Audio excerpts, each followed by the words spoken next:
Welcome to toy-polloi.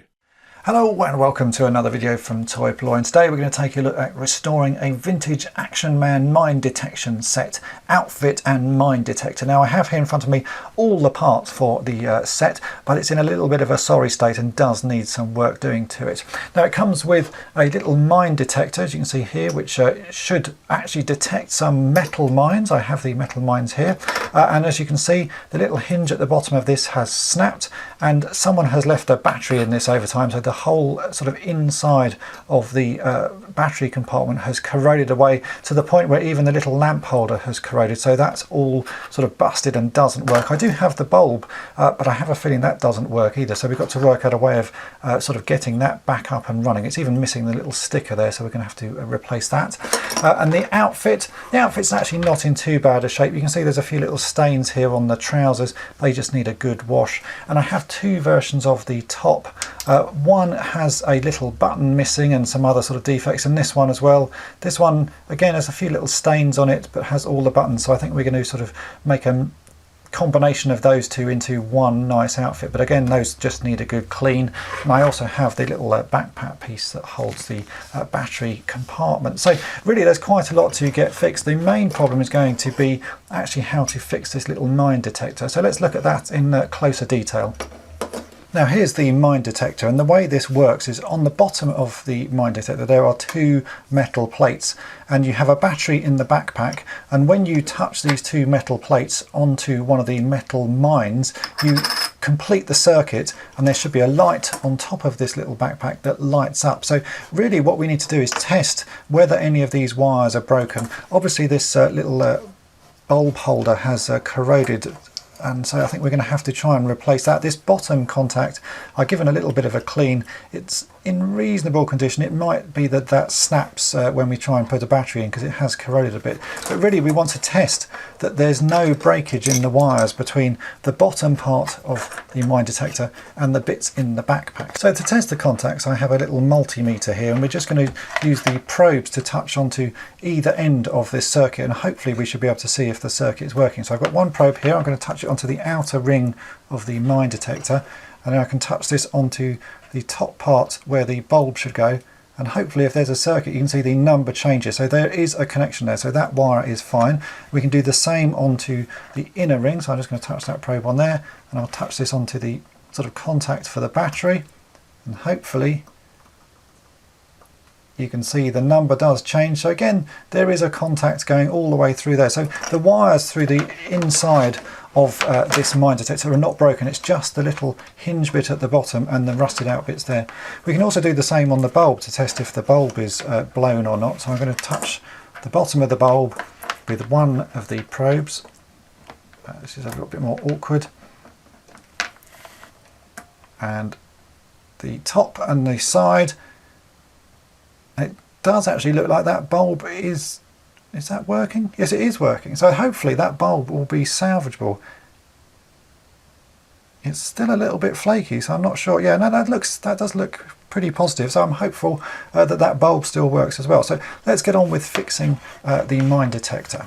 So the first thing we've got to deal with is this little lights holder at the top of the mine detector. As you can see the inside has completely corroded away. There should be a contact on the bottom of that where the top part of the battery attaches to. So if I bring in a battery you can see the positive bit should sit on the bottom of that light fitting, which it doesn't because it's corroded away. Now this is held in I'm not really sure how. It looks like this top ring has actually been glued in place, so it's going to be a little bit awkward to try and get that out because this plastic is fairly brittle. So I think initially I'm just going to try and bend this light fitting and see if I can snap it or sort of twist it out of that socket, because I've bought a little replacement light fitting, as you can see here. Now this fitting is slightly smaller than this original one. You can see it actually fits in the socket, so I think whatever we do will have to be sort of glued in place, but really the first thing we've got to do is get this old one out. So I have a pair of pliers here, and I'm just going to try and gently sort of squeeze it and twist it and break it, because you can see it is pretty corroded, so I'm hoping that I should just be able to sort of crush that a bit, and in the end it will sort of break out. But I want to go quite gently because obviously the plastic is fairly brittle as well. But you can see it is sort of falling apart. Let me just twist that a bit to get the wire free. I should have unsoldered this first really. Okay, there's the wire free. So you can see it is fairly sort of corroded. I'm just hoping that by twisting and breaking I should be able to pull this out.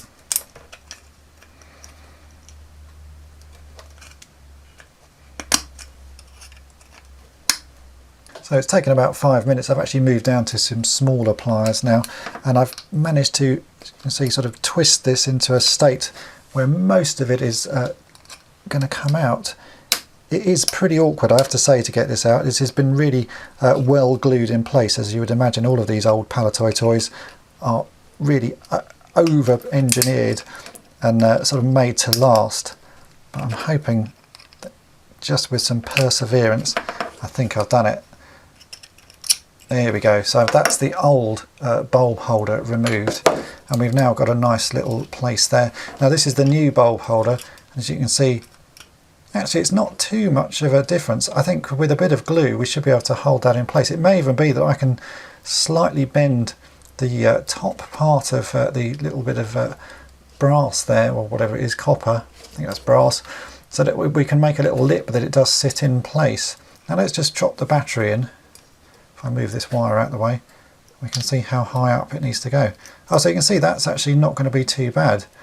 And we are in a position now that we could probably test this. If I solder this wire onto that little battery contact, we can give this a go and see if it does actually work. So let's give that a go, and we'll see if we can actually get this little thing working.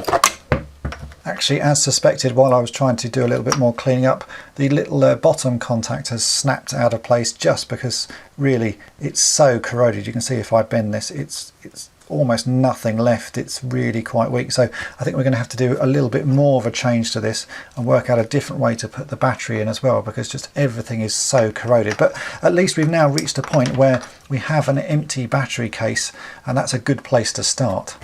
So now that all of the insides have gone, this does actually make my life a little bit easier for this restoration, because I can just use a modern battery holder. Now I picked this one up off eBay, I think it was about 99p, and we can work out a way of slotting that inside, and that holds the AA battery. We can solder the two wires onto these nice new contacts, and again solder them onto the light fitting. So really all we've got to do is work out a way of getting this to fit inside. It's slightly larger than the compartment, but only ever so slightly, so I think a little bit of trimming of the plastic, we can get that to fit inside. Inside the container there's some little ridges to sort of give it some extra strength. Now the ones on the top I think are fine because the battery holder is slightly curved, so that does fit in quite well, but on the back here, the back of this battery holder is a bit square, so I'm going to have to trim off some of these corners. I don't think it'll make that much difference to the rigidity of this holder, because really it doesn't actually need all of that stuff because it's all going to be held inside there. So I'm just going to trim off some of these corners, and hopefully that will be enough that this will then fit inside.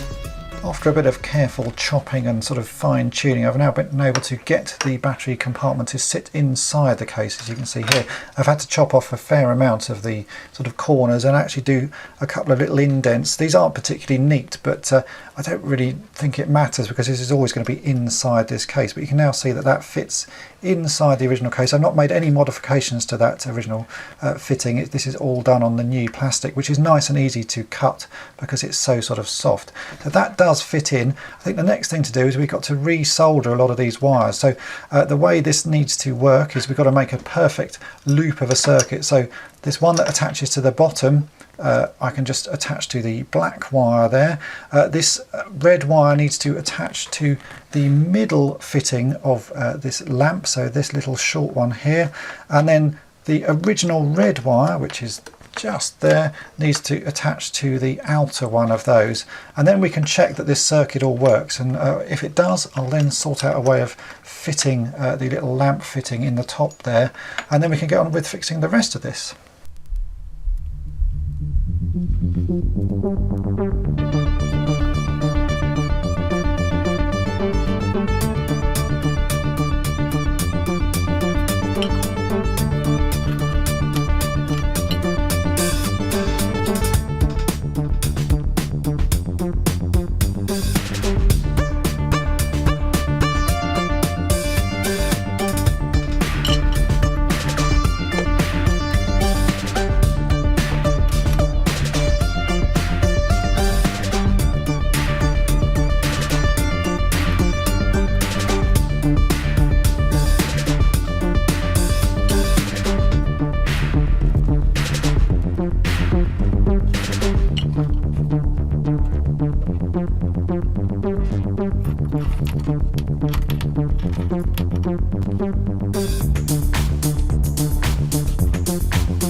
So here we go, this is the first test. I put a battery in the battery holder, I put the original bulb in the top new bulb holder, and I have a mine here. So I'm just going to touch this to the mine plate, and you can see the bulb does indeed light. So that is all working really nicely. I'm really pleased with that. Obviously, if your bulb is blown, you can buy modern bulbs, and I've just got one here. This is a 1.5 volt bulb, and I've just coloured the glass red with a red marker pen. So let's drop that in so you can see if that works. You can't get them exactly the same shape.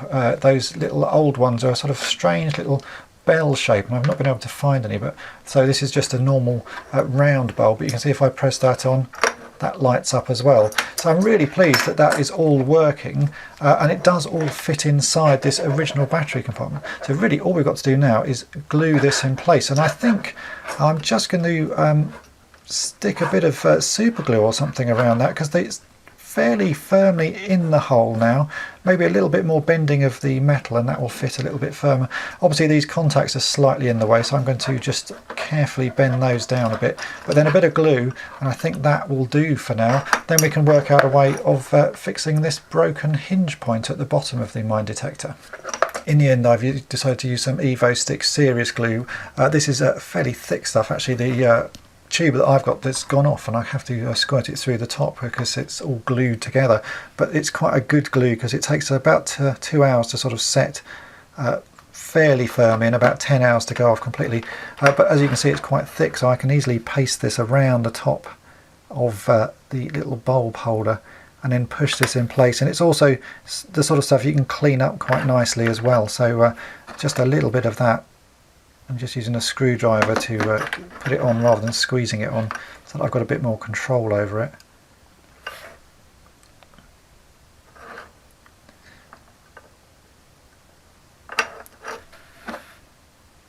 Just a little bit more of that.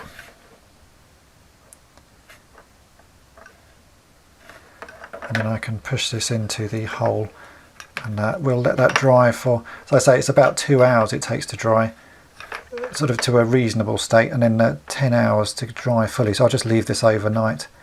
So I can squeeze that in, get that in place. I can sort of glue that, and that should look pretty nice once it's dry. But yeah, it's just a case of leaving it, and we'll start on this again tomorrow. It's now a day later and everything is dried, so it's all pretty firm. So I've screwed the light bulb in, and we can now move on to the next part of fixing up this mine-sweeping detector thing. Now the problem here is that the bottom little hinge bit has snapped off. Quite often when you get these, they're either snapped in the middle or this bit is snapped. If they're snapped in the middle, what you need to do is insert a piece of plastic up and down those two parts of the rod and then glue it back together just to give it some extra strength. And on this one, what we're going to do is try and find a replacement part that clips onto the bottom part of the detector. Now I did buy a specific piece of Lego to do this, which is this tiny little clip, and as luck would have it, that actually clips on to the sort of little bar inside the detector pretty well. But then while I was doing another project, I found another bit that actually is going to be slightly easier to fit, and that is this, well, it's part of a Lego sort of fence stroke ladder, but it has a similar sort of clip on the bottom, but it's actually got slightly less plastic to it. It's a little bit of a thinner sort of clip, and this again does fit on here very nicely. If I just clip that on, you can see that is a pretty good fit. So what we're going to do is try and attach this little clip part inside the broken end of the mine detector.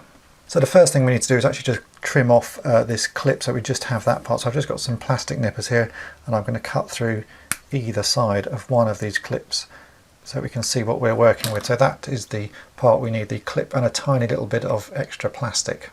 Now there really isn't a great deal of plastic to work with here, and we also have the problem that the wires are in the way. So really all I'm going to try and do is use a small square needle file here. You can see this is the one that's got this square profile, and try and file in a small sort of gap. I'm going to do this above where the wires are, so I've got to go very slowly, and I'm hoping I should be able to sort of file in enough of a gap that we can get a piece of this sort of inserted in, and I can use some milliput or something to sort of strengthen it. But it's really going to be quite an awkward place to attach this just because everything is in the way, and I don't really want to damage the wires.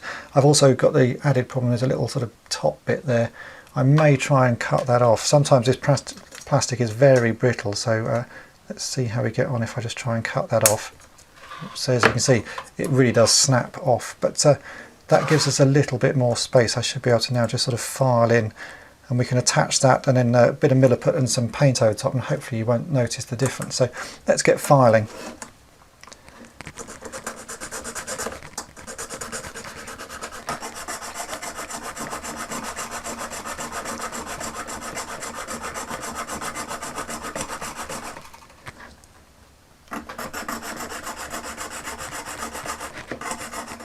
So a slight change of plan, because this plastic is just proving very brittle. I've actually snapped off a little bit more, but what I plan to do now is to attach this clip sort of about there really, but there's not going to be enough place to glue it, so I'm going to use a pin vise here. I've got a this is a slightly over 1mm drill bit in it, and I'm just going to very carefully drill a little hole into the top part of the mine detector post there.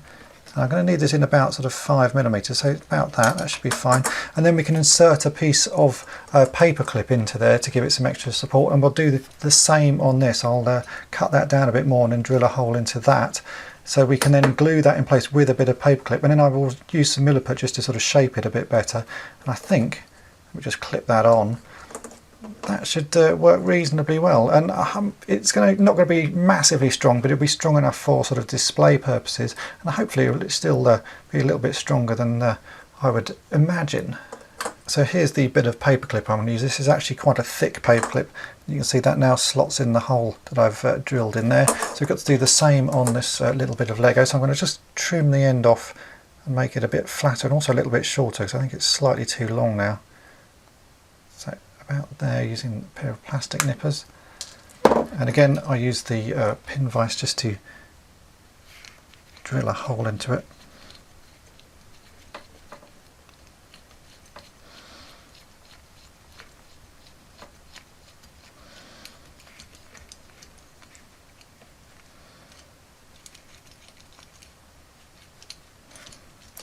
Like so. So now we've got a hole in there that we can put the paper clip in, and we'll do the same on there. So I can now glue this all in place, and then we can put a bit of milliput around just to sort of shape this a bit better, make it look more like the original. So let's get this glued. I'm just going to drop a little bit of super glue onto the end of that paper clip. And first we'll glue it into the Lego. Push that in, and we'll just give that a few minutes to dry, and then we can do the same onto the mine detector. So that's now had time to dry, and I'm just going to trim this off so we know it needs to go in about that far. We'll just do a test fit in case I've got that measurement wrong, which I have. That's actually way too long.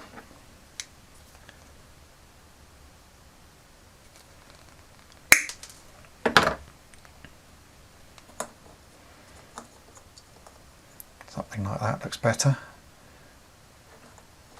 Might just have to file down the end of this a bit more, just a little bit of fine tuning as we go.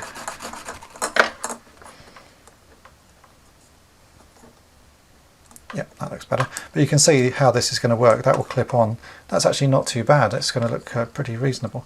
So just going to put some super glue onto the end of the bit of Lego with the paper clip on it.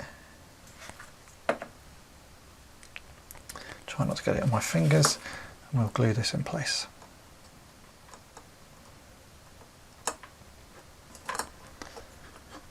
Like that. Now I was going to try and put some milliput around this new joint, but I don't actually think it's worth the effort now that I've got it all glued in place. There's really not that much left of the sort of bracket to hold it onto. So I think all I'm going to do is just paint the bit of Lego. Now I'm going to use one of these silver paint pens just to sort of colour the bit of Lego, because it's a slightly silver colour, the original part of the mine detector, and it's always going to look a little bit like there's a join there, but I think by just colouring it silver we should be able to sort of hide it a bit. And I don't think it's going to stand out too much. It's just going to look like a part of a bracket on the bottom. So I'm just going to put a little bit of this around. I'm not going to go inside the little joint, because I think that's going to just get a bit messy. So I'm just going to go around the outside carefully like that, trying not to get any on the gold part. And I can also colour on the bits of the snapped plastic where it's slightly darker as well. You can see that matches pretty nicely. And there we go. I think that's really all that I need to do. There's actually a little scratch on the top there, so I might as well give that just a colour over. And you can see that sort of hides the join quite nicely. So now when we drop this on, that's not too bad. I don't think that stands out at all. So by the time that's on the figure, that's going to look really nice. The last thing this mine detector needs is the little sticker that goes on the sort of readout part of it here. Now I've been into Photoshop and I've very quickly remade this based on some photos that I found online, and I'll put this file available for download for free on toy-polloi.com. So if you need this for your own mine detector, then just go there and print it out. I've printed this onto sticky backed glossy paper. You can see I just stick that on, and that just finishes off the detector unit. With the clothes for this set, I think the thing we've really got to do first on them is actually just give them a good wash, because these were made for around sort of 1967, so they probably haven't been cleaned in all of that time. So I'm just going to use some hot soapy water, just a bit of dish soap, give them a real thorough scrubbing, and then give them a good rinse afterwards, and we'll let those dry, and hopefully they should look a lot better than this. Then we can start dealing with some of the little issues with the sort of where the sewing has come undone. This is fairly common for all of these clothes. The sewing and bits come undone over the years, and these little press studs tend to rust away. And here is the outfit after having a good wash and being dried. Now the water that came out of this, it was absolutely filthy, so obviously this had been left in a loft or something for a very long time, and really nothing much had been done to it. Now as you can see, this outfit after having a wash looks pretty reasonable, so I'm not actually going to do much to it. I may replace a couple of these little press studs, but I don't really think it's that necessary to do, because they're all going to be hidden. So we might as well put this all back on an Action Man and see how the final full outfit looks. And here we have the finished outfit on a Eagle Eyes Action Man. As you can see, it does look quite nice when it's all put together. It's a bit of a strange setup, because really Action Man is not designed to hold something like this and push it on the floor. This original version of the mine detection set was for the 1960s version of Action Man, where he had hard, sort of solid hands and wouldn't have actually been able to hold the mine detector anyway. So I put him on a later issue one with the grip in hands, where he can actually hold the mine detection unit itself. And really, it looks quite nice like this, but it just wouldn't ever work. You'd never be able to press the end of this onto the floor to detect these mines. But really, it doesn't matter. This is a toy. It's meant to be played with, and it does look pretty cool like this. I'm actually really pleased that I managed to get this outfit sort of looking as nice as it does, because when it arrived here, it was in a pretty sorry state. So I think I'm going to keep this one on display for a little while, because it just looks so nice. So I hope this video has been of interest to you, and if you'd like to help out toy-polloi, then please check out my Patreon page, and thanks for watching. Thanks for watching toy-polloi. Subscribe for more great videos.